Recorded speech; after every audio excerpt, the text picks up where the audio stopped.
बहस जोरों पर चल रही थी। वकील ने कहा, मैं गद्दी ऊंची न कर सका तो अपनी वकालत छोड़कर आपसे दीक्षा ले लूंगा।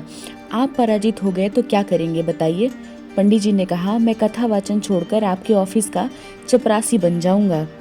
एक पंडित जी रामायण कथा सुना रहे थे। लोग आते और आनंद विभोर होकर जाते।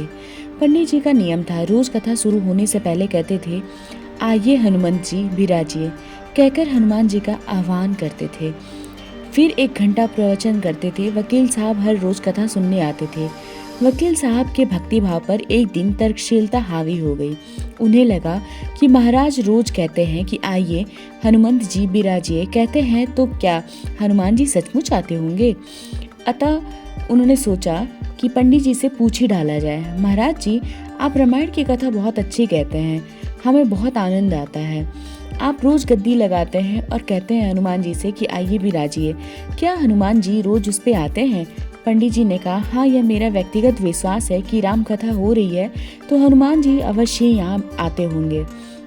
वकील जी ने कहा, महाराज ऐसी बात नहीं बनेगी। हनुमान जी यहाँ आते हैं, इसका आपको सबूत देना पड़ेगा।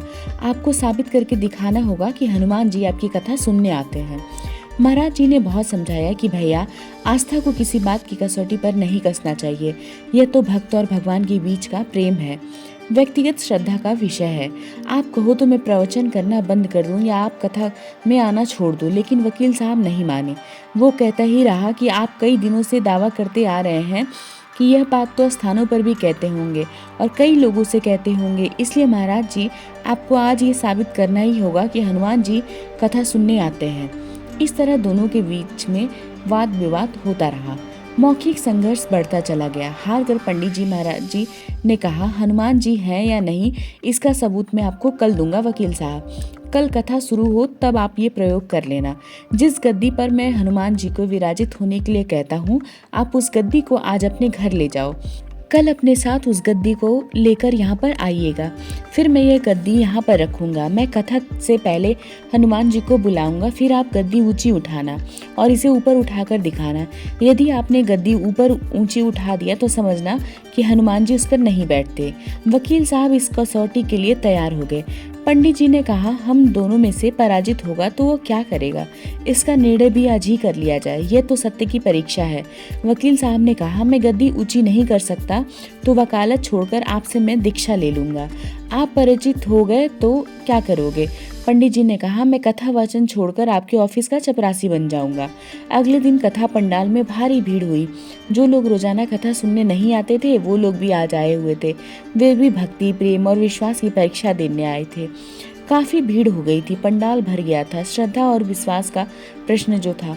पंडित जी महाराज और वकील साहब कथा पंडाल में पधारे और गद्दी को रखा गया। पंडित जी ने सजल नेत्रों से मंगलाचरण करते हुए कहा कि आइए हनुमंत जी विराजिए। ऐसा बोलते ही पंडित जी के नेत्र सजल हो उठे। मन ही मन पंडित जी बोले, प्रभु, आज मेरा प्रश्न नहीं बल्कि रघुकुल रीत की परंपरा का सवाल है। मैं तो एक साधारण जन हूँ, मेरी भक्ति और आस्था की लाज रखिएगा। फिर वकील साहब को निमंत्रण दिया गया कि आइए और गद्दी को ऊंची करके दिखाइए या ऊपर उठाकर दिखाइए। सभी लोगों की आंखें गद्दी की तरफ जमी हुई थी।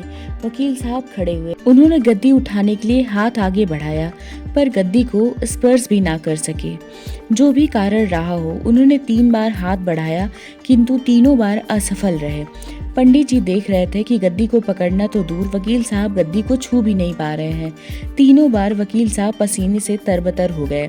वकील साहब तुरंत पंडित जी महाराज के चरणों में गिर पड़े और बोले, महाराज, गद्दी उठाना तो दूर, मुझे नहीं मालूम कि क्यों मेरा हाथ भी गद्दी तक नहीं पहुंच पा रहा है, अतः मैं अपनी हार स्वीकार करता हूँ। और इस प्रकार से पंडित जी महाराज की भक्ति की जीत हुई और भगवान ने वहाँ गद्दी पर विराजमान होकर अपने भक्त की लाज रखी। हमारे द्वारा सुनाई गई ये छोटी सी कहानी आपको कैसी लगी, हमें कमेंट करके ज़रूर बताइएगा। और अगर आपको ये कहानी पसंद आई हो तो हमारे वीडियो को लाइक कीजिएगा, हमारे चैनल को सब्सक्राइब कीजिएगा ताकि आगे आने वाली ऐसी और भी कहानियाँ आप तक आसानी से पहुँचती रहें। तब तक के लिए मिलते हैं किसी अन्य वीडियो में किसी अन्य रोचक कहानी के साथ।